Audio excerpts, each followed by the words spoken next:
नमस्कार दोस्तों, स्वागत है आपका स्टडी मेथड चैनल पर। हम देख रहे थे यूपी पीसीएस प्री 2019 का पेपर। 115 तक क्वेश्चन हम 5 वीडियो में देख चुके हैं। आइए उससे आगे देखते हैं। ये 115 तक हो चुके हैं।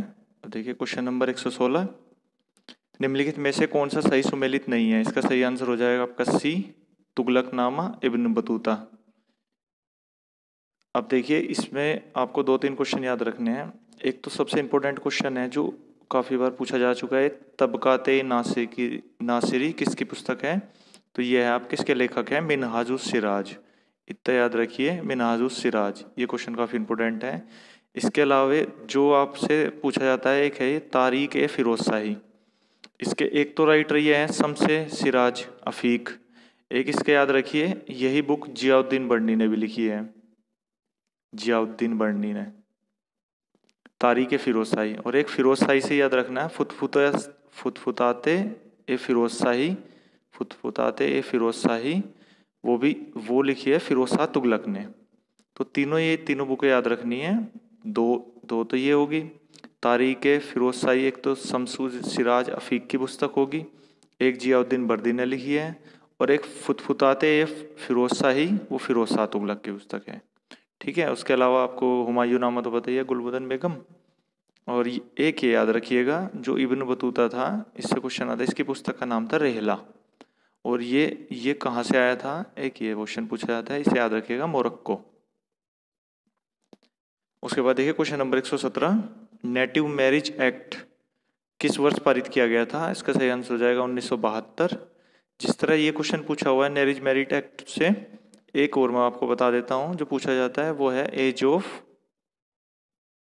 जिसका ईयर पूछा जाता है कंसेंट एक्ट। इसका ईयर पूछा जाता है, इसका ईयर भी आप याद रखिएगा, ये आया था 1991 में। इसमें 12 साल एज कर दी गई थी। और उसके बाद ये आपको ये देख लेना है, नेटिव मैरिज एक्ट 1972 में, इसमें लड़कियों की न्यूनतम आयु 14 वर्ष हुई थी और लड़कों की 18 वर्ष कर दी गई थी। उसके बाद देखिए अगला क्वेश्चन 118, आंदोलन को उनके क्रम से मिलाना है। ये देख लीजिए आप, इसमें आपका एक आंदोलन हो जाएगा 1922, संथाल हो जाएगा 1955 से 56, ताना भगत हो जाएगा 1914 और पावना हो जाएगा 73 से 75। इसका सही आंसर हो जाएगा बी। उसके बाद इसमें एक दो चीज़ आपको याद रखनी है, जैसे आपको एक तो संथाल विद्रोह के बारे में याद रखना है। ये पूछा जाता है 1857 की क्रांति हुई थी, उससे पहले निम्नलिखित में से कौन सा आंदोलन हुआ था। तो वो संथाल विद्रोह था, क्योंकि 1857 में हुई थी आपकी 1857 की क्रांति, तो उससे पहले संथाल। एक तो ये याद रखना है। एक इसमें एक क्वेश्चन आता है कि जो एक आंदोलन है ना, ये कहाँ से संबंधित था। ये यूपी से संबंधित था। जो यूपी का सीतापुर बहराइच ये वाला रीजन है, इसमें स्टार्ट हुआ था।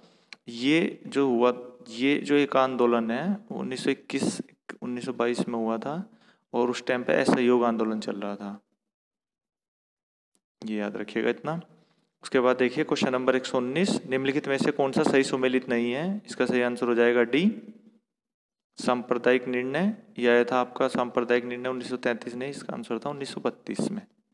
इसमें ये तो आपको सारे याद होंगे जितने भी हैं। इसमें ये एक याद रखिएगा, ये इंपॉर्टेंट है, भारतीय जल सेना अधिनियम 1927 में आया था। उसके बाद देखिए अगला क्वेश्चन 120, इसमें आपको कालाकुरम में लगाना है। इसमें पहला था साइमन आयोग की नियुक्ति, दूसरा जलियांवाला बाग हत्याकांड, तीसरा है महात्मा गांधी की दांडी यात्रा, और चौथा है फिरोज शाह मेहता की मृत्यु।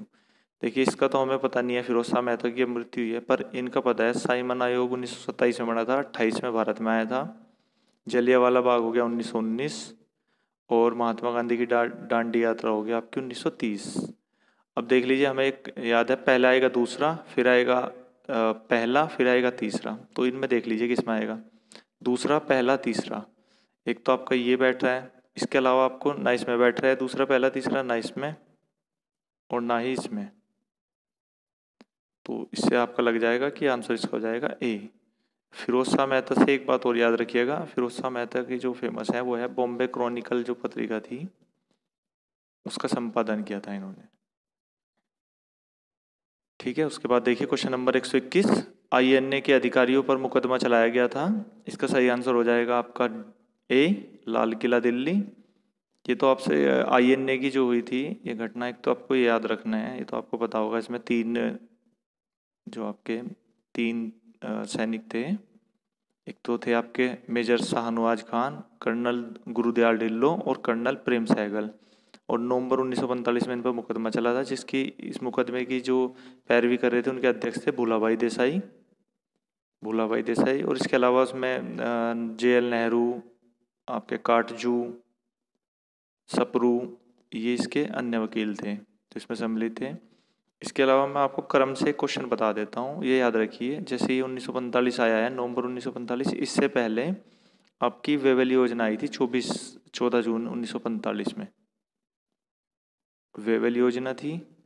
और 22 जून या लगभग 25 जून के आसपास शिमला कॉन्फ्रेंस हुई थी। शिमला कॉन्फ्रेंस, ये इनका क्रम याद रखिएगा। पहले आ जाएगा आपका वेवेल योजना, वेवेल, ये क्रम में पूछा जाता है। फिर आ जाएगा आपका शिमला कॉन्फ्रेंस, और फिर आ जाएगा आपका INA मुकदमा, जो क्वेश्चन पूछा हुआ है।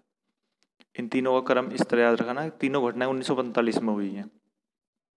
इसे शिमला कॉन्फ्रेंस को आप उससे कंफ्यूज मत कर दीजिएगा, ये तो 1945 में हुई थी। और एक आपका शिमला समझौता हुआ था, वो अलग है। जो शिमला समझौता था वो 1972 में हुआ था, जब बांग्लादेश आज़ाद हो गया था, जुल्फिकार भुट्टो और इंदिरा गांधी के बीच में। उसके बाद देखिए क्वेश्चन नंबर 122, इसमें दे रखा है, एक कथन है, बंगाल के एशियाटिक सोसाइटी की स्थापना वारेन हेस्टिंग के काल में हुई तथा उसने सर विलियम जोन्स के पक्ष में उक्त विद्वत संस्था की अध्यक्षता का प्रस्ताव अस्वीकार कर दिया। कारण हो जाएगा इसका, वारेन हेस्टिंग्स स्वयं एक उदृष्ट विद्वान तथा प्राच्य विद्या का प्रखर समर्थक था, जो संस्कृत, फारसी, अरबी के अध्ययन को प्रोत्साहित करता था। इसका सही आंसर हो जाएगा आपका AR, दोनों सही हैं। अब देखिए, इससे आपको 2-3 चीज़ें याद रखनी है। एक तो आपको याद रखना है, जो एशियाटिक सोसाइटी है, इससे 3 क्वेश्चन आते हैं जो कि 6-7 अलग अलग तरह से बनते हैं। मैं आपको सारे बता देता हूँ। जैसे कोई MPPCS में बना हुआ है, या कोई स्टेट PCS में, या UPSSC में पूछे जाते हैं।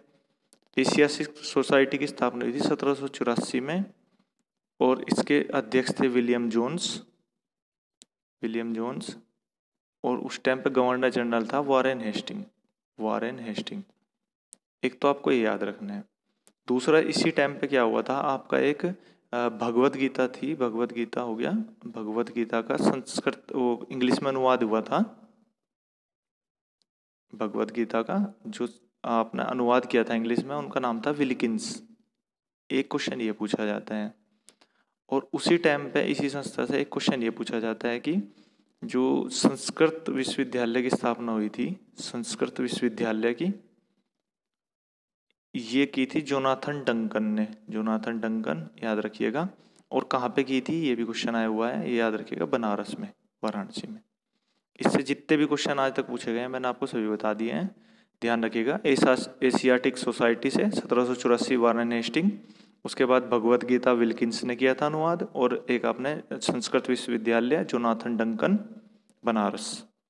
उसके बाद देखिए क्वेश्चन नंबर 123, राष्ट्रीय पंचांग के बारे में पूछा है। कौन सा कथन सत्य है? पहला है, भारतीय राष्ट्रीय पंचांग विक्रम संवत पर आधारित है। दूसरा है, राष्ट्रीय पंचांग को 26 जनवरी 1950 में अपनाया गया था। इसका सही आंसर हो जाएगा ना तो 1 ना 2, क्योंकि जो हमारा राष्ट्रीय पंचांग है वो विक्रम संवत की जगह शक संवत पर आधारित है। एक तो ये याद रखिए। और इसे अपनाया गया था 22 मार्च 1957 को। देखिए इसके डिस्क्रिप्शन में आपको इससे जितने भी क्वेश्चन आए हैं मैं वो बता देता हूँ, जो जो आपको याद रखने हैं। एक तो आपको 22 मार्च 1957 ये याद रखना है कि हमारा जो राष्ट्रीय पंचांग था उसे सम्मिलित कर लिया गया था 22 मार्च 1957 को।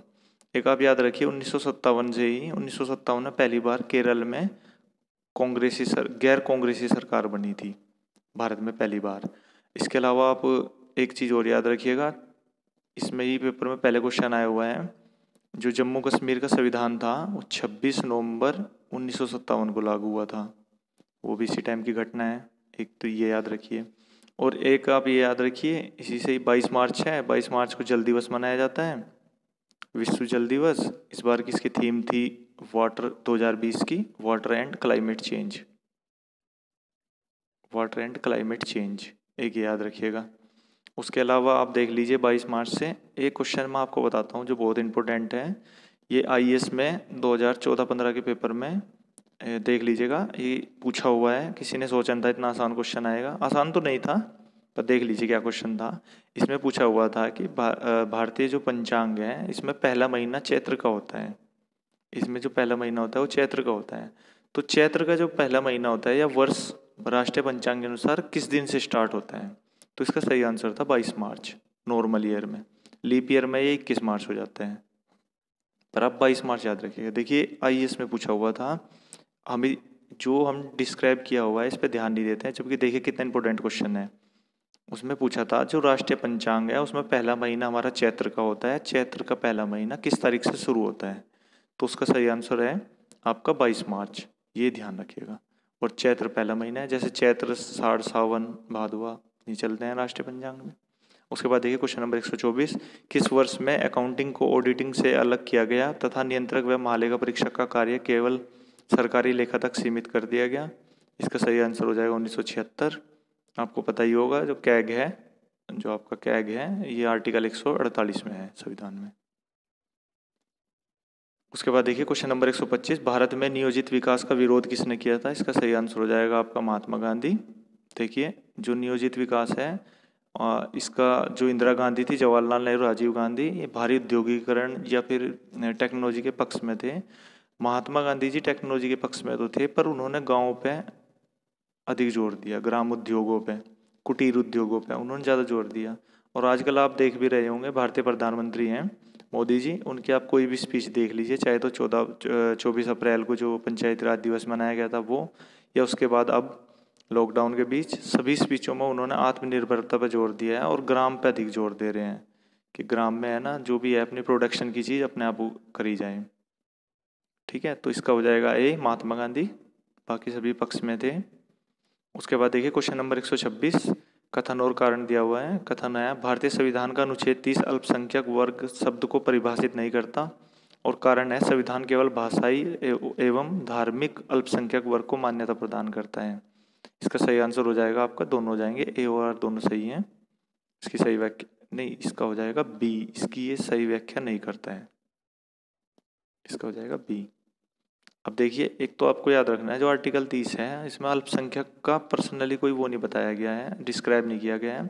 इसमें भाषा एवं धर्म के आधार पर अल्पसंख्यक को डिस्क्राइब किया गया है। दूसरा आपको इसमें याद रखना है आर्टिकल 30 आपको पता होगा कि यह है कि कोई भी अपना है ना भारत में कोई भी अपने धार्मिक संस्थान खोल सकता है और उसका प्रबंधन और उसकी जो जिम्मेदारी है वो खुद हैंडल कर सकता है, ये आपको पता ही है। और दूसरा इसमें एक और बताया गया है आर्टिकल 30(2) में कि जो राज्य है वो उसमें कोई भी भेद नहीं करेगा कोई भी धार्मिक संस्थानों में। इसके अलावा इससे ही मैं आपको संविधान का एक क्वेश्चन बता देता हूँ, आपको याद रखने हैं आर्टिकल एक तो 15, 16, 19, 29 और 30, ये याद रख लेना है आपको। देखिए मैं आपको बता रहा हूँ, इससे कम से कम अलग अलग तरह से कथन कारण में पूछ के भी कम से कम 10-15 बार क्वेश्चन आए हुए हैं, इसलिए आप इसे समझिए आर्टिकल क्यों लिखा है मैंने। 15-16 एक जगह याद रखिएगा, 29-30 एक जगह और बीच में 19, ये वो आर्टिकल हैं जो जिसकी स्वतंत्रता सिर्फ भारत के नागरिकों को प्राप्त है, जो भारत के नागरिक हैं। इसके अलावा जो और आर्टिकल हैं जैसे 14 आपका, 18, उसके बाद है आपका 21, 22, 23, 24, 25, 26, 27, ये सभी नागरिक प्लस विदेशी लोगों को, इन्हें सबको प्राप्त है। बस आपको इन्हीं आर्टिकलों को याद रखना है। आपका 15, 16, उन्हें सबको छोड़ दीजिए, बस इतना याद रखिए 15, 16, 29, 19, 29, 30 ये भारत के नागरिकों को प्राप्त है केवल इन आर्टिकलों में जो मिलने वाले अधिकार हैं, मूल अधिकार। ठीक है, ये याद रखिएगा, बहुत इंपॉर्टेंट क्वेश्चन है। उसके बाद देखिए क्वेश्चन नंबर 127, भारतीय संघात्मक व्यवस्था के संदर्भ में निम्नलिखित में से कौन सा सही है? इसका ऑप्शन है पहला, भारतीय संविधान के अंतर्गत राज्यों को संघ से अलग होने का अधिकार नहीं है। दूसरा हो जाएगा अलग होने की मात्र वकालत करने वाले पर अभिव्यक्ति की स्वतंत्रता की सुरक्षा मिलेगी। इसका सही आंसर हो जाएगा केवल एक। दो गलत है, क्योंकि आप अगर भारत से देखिए आर्टिकल 1 में बताया गया है भारत राज्यों का संघ है, तो भारत के राज्यों को संघ से अलग होने का अधिकार नहीं है, ये आप सब सीधा सीधा याद रखिएगा। भारतीय राज्य संघ से अलग नहीं हो सकते, ये बात स्पष्ट कही गई है संविधानों में। लेकिन ये जो इन्होंने बात की है दूसरी कि अलग होने की मात्र वकालत करने वाली, ये स्वतंत्रता में नहीं आएगी। अगर आप अलग देश की या अलग राज्य की मांग कर रहे हैं तो उसके लिए अब तो देशद्रोह तक लग जा रहे हैं। ठीक है, तो ये ध्यान रखिएगा। उसके बाद देखिए क्वेश्चन नंबर 128, निम्नलिखित में से कौन सा सही सुमेलित नहीं है? इसका सही आंसर हो जाएगा आपका सी। इसी द्वितीय अनुसूची में नहीं है, यह है फोर्थ अनुसूची में। ठीक है, ये बाकी देख लीजिएगा। ये सार्वजनिक स्वास्थ्य राज्य सूची में आती है, जनगणना संघ सूची में है, और दल बदल विरोध आता है आपका 10वीं अनुसूची में। दल बदल जो कानून बना था इसे याद रखिएगा, ये 52वां संविधान संशोधन था और 1985 में आया था। ये काफ़ी इंपॉर्टेंट है, इससे कई बार क्वेश्चन आया हुआ है। उसके बाद देखिए क्वेश्चन नंबर 129, भारत के संविधान की 11वीं अनुसूची की में कितने विषय हैं? इसका सही आंसर हो जाएगा आपका सी, 29 विषय। आप इसमें 2-3 चीज़ें याद रखिए। एक तो आप इसमें याद रखिए, देखिए पंचायती राज 73वें संविधान संशोधन से आया है, 11वीं अनुसूची में है और उसमें 29 विषय हैं। ऐसी 74वें संविधान संशोधन से नगर पंचायत आया है, नगर पालिका, नगर पंचायत या नगर निगम। और उसके अलावा ये 12वीं अनुसूची में है और इसमें 18 विषय हैं। इस बार तो पूछा हुआ है कि पंचायती के विषय, पंचायत के तो 29 विषय हैं। अगली बार शायद इससे पूछ सकता है, तो इसके भी याद रखिएगा, 18 विषय इसमें आते हैं।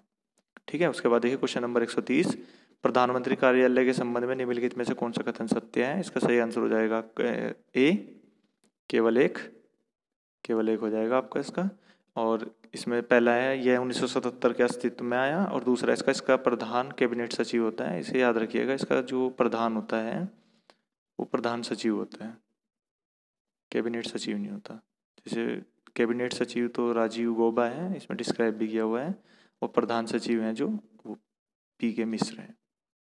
ठीक है, चलो ठीक है दोस्तों, देखते हैं अगले वीडियो में। अगले पार्ट में ये खत्म हो जाएगा, उसके बाद देखेंगे हम MPPCS 2019 का पेपर और समीक्षा अधिकारी का RO जो हिंदी का पेपर था, 60 क्वेश्चन आते हैं सेकंड पेपर में, वो भी इसी से ही सोल्व करेंगे। Okay, thank you. कोई सुझाव हो तो आप कमेंट बॉक्स में दे सकते हैं, और अच्छा लगे तो video share and like and subscribe. Thank you.